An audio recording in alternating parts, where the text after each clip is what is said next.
સુરતથી સમાચાર મળ્યા છે કે જિલ્લાના મહુવાના કરચલેલિયા ગામમાં સગીર બાળકી સાથે છેડતીની ઘટના સામે આવતા ભારે બવાલ સર્જાઈ છે। બાળકી પેન્સિલ લેવા દુકાને ગઈ ત્યારે છીછોરી હરકત કરવામાં આવી હતી, જેને લઈને ગ્રામજનોમાં ભારે રોષ જોવા મળ્યો છે અને સ્થાનિક પોલીસ તરફથી ફરિયાદ ન લેવાતા લોકોમાં ગુસ્સો ઉકળ્યો છે અને ગ્રામજનો મોટી સંખ્યામાં એકત્રિત થયા છે।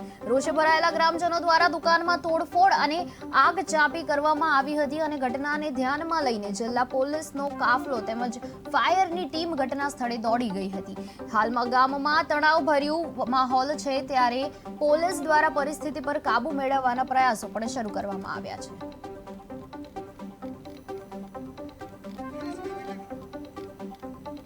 સમાચાર છે સુરતના કે મહુવાના કરચેરલિયા ગામની આ ઘટના સામે આવી છે, જેમાં એક સગીર બાળકીની છેડતીની થી લઈને બબાલ થઈ છે। બાળકી દુકાને એક પેન્સિલ લેવા ગઈ હતી ત્યારે તેની છેડતી કરવામાં આવી છે અને ગામજનો મોટી સંખ્યામાં એકત્રિત થયા છે આ બાબતે અને સ્થાનિક ગામજનોએ પોલીસનો પણ ઘેરાવ કર્યો છે। પોલીસે ફરિયાદ ન નોંધતા મહુવાના કરચેલિયા ગામની આ ઘટના સામે આવી છે। સગીર બાળકીની છેડતીને લઈ બબાલ થઈ છે ત્યાં અને બાળકી સામે બાળકીને છેતરવામાં આવી હતી, ત્યારે પોલીસે ફરિયાદ નોંધી નથી અને ગામજનો મોટી સંખ્યામાં એકત્રિત થયા હતા અને ગામજનોમાં રોષ જોવા મળી રહ્યો છે।